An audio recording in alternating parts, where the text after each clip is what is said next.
Moi, je pense par exemple qu'au Cameroun, on ne produit pas la craie avec laquelle on écrit sur les tableaux. On ne produit pas de pâte dentifrice. On ne produit pas de brosse à dents. C'est-à-dire des minuscules petits produits du quotidien. Salut, je m'appelle Chelsea. Bienvenue sur ma chaîne si tu es nouveau ici. Alors, comme tu l'auras certainement vu dans le titre de la vidéo, je tenterai de répondre à la question suivante. Pourquoi est-ce qu'en tant que médecin, je ne rentre pas aider mon pays en Afrique? Alors, si tu es intéressé par la réponse à cette question, continue à regarder cette vidéo. À la place de médecin, je pourrais simplement mettre ingénieur, designer, économiste, financier, infirmier et que sais-je encore. Simplement pour dire que pourquoi est-ce que les jeunes, les brillants cerveaux africains ne retournent pas à leur terre d'origine lorsqu'ils finissent leurs études en Occident. Mais pourquoi? Il faut dire en toute honnêteté que la grande majorité des jeunes Africains se retrouvant en Occident, légalement ou illégalement, essayent simplement de chercher, de trouver un Eldorado, essayent de trouver de meilleures conditions économiques, essayent d'améliorer en fait leur situation tout entière. La grande majorité des Africains résidant en Occident n'ont pas l'intention de rentrer en arrière, n'ont pas l'intention de retourner dans leur pays d'origine pour s'installer définitivement. Et cette même grande majorité-là demandera la nationalité de ce pays occidental dans lequel ils résident à la longue. Alors, plus d'une fois, j'ai eu des collègues qui m'ont demandé, mais Chelsea, pourquoi est-ce que tu ne rentres pas au Cameroun pour mettre tes connaissances, ton savoir à disposition de ton pays, vu qu'il est de toute évidence, ton pays a certainement plus besoin de toi que nous de toi ici. C'est-à-dire, vous avez encore des enfants qui meurent de simple paludisme. Il semble évident que tu serais bien plus utile à ton pays qu'au nôtre, en fait. Et bon, là, j'avoue que moi aussi, je me suis posé cette question parce que je me suis dit, en fait, c'est vrai. Mais si on raisonne de façon aussi carrée et logique, c'est clair que je n'ai rien à faire ici. C'est clair qu'il y a plus à faire chez moi. Mais après, en faisant quelques considérations et en pensant que le salaire moyen d'un médecin au Cameroun, c'est environ 300 000 francs CFA.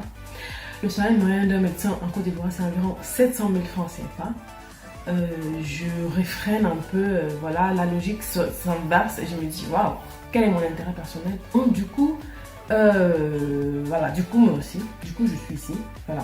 Si on pense justement que ces sommes ne représentent même pas 10% de ce que je pourrais potentiellement gagner en tant que médecin en Occident, ça ne représente même pas 10%. Alors là, j'essaie juste d'inverser un peu ma stratégie. Je me dis peut-être que à distance, je pourrais mieux aider mon pays qu'en étant dans le pays en lui-même. La Banque mondiale nous annonce qu'en 2015, les envois d'argent vers le Cameroun ont représenté 1,7 milliard, environ 1,7 milliard de dollars. Et certainement, en cette date, c'est un chiffre, probablement, c'est un chiffre qui aura certainement augmenté. Et du coup, tu te dis, ok, peut-être que je pourrais aider mon pays, certes, mais non pas en étant dans le pays en lui-même, mais à distance. D'accord? Vu que ces pays-là, et je parle ici des pays d'Afrique francophone, sont tenus en otage économiquement par la France et par les chefs d'État de ces pays à travers le franc CFA dont j'espère vous connaissez l'histoire. Je ne rentre pas aider mon pays en tant que médecin tout simplement pour qu'un médecin déjà vivant sur place puisse exercer la profession et vivre de son métier de façon décente en fait. Ok, à travers les divers investissements et entreprises que j'aurais pu créer au pays. Et j'espère aussi que vous l'aurez compris. Vous aurez compris que je ne parle évidemment pas que de médecine, que je ne parle évidemment pas que de moi, évidemment. Ok, mais je parle de toute la force de la jeunesse africaine vivant soit sur le continent que de la diaspora. Parce que ce n'est qu'à travers l'entrepreneuriat, ce n'est qu'à travers nos investissements communs, qu'on soit à l'extérieur ou dans le pays, qu'on pourra sortir et se libérer de ce joug-là. Ce n'est qu'à travers l'entrepreneuriat qu'on pourra se libérer du joug économique que la France, à travers le franc CFA, maintient sur nos pays en Afrique francophone. Ce n'est vraiment qu'à travers cela.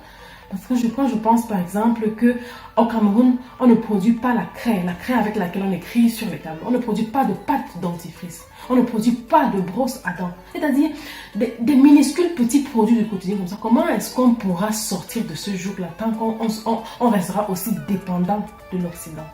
Mais ce sera simplement impossible. Vraiment, on a besoin que tout Africain contribue contribue à la production de matières premières, de première nécessité, de seconde nécessité, de troisième nécessité, de façon à vraiment à pouvoir diminuer la dépendance vis-à-vis de l'Occident. Et ce n'est que comme ça qu'on pourra finalement, ce n'est que comme ça que je pourrais finalement aller au Cameroun, aider mon pays en tant que médecin, à travers l'entrepreneuriat. Vraiment, j'espère que si tu te balades un peu sur ma chaîne, j'espère stimuler et te donner une espèce de petite envie, voilà, d'entreprendre toi aussi, de te bouger, quoi, de se bouger. J'espère qu'en se baladant sur ma chaîne, que c'est un peu le vent qu'on ressent, j'espère. Parce que voilà, c'est pratiquement notre seule porte de sortie. C'est pratiquement notre seule porte de sortie. Petit à petit, couper cette dépendance économique-là et financière. Petit à petit, là, simplement la couper. Il est temps, on ne peut plus continuer à critiquer le système. Il faut simplement démoder le système en place. Ça ne sert plus à rien de le critiquer. On l'attend critiquer. Qu'est-ce qui a changé?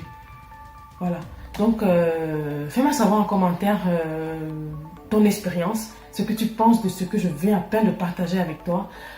Si tu as des commentaires par rapport, vraiment, ça me ferait vraiment beaucoup plaisir de te lire. Et n'hésite pas à t'abonner à la chaîne si tu n'es pas encore. Et voilà, je te dis à la prochaine.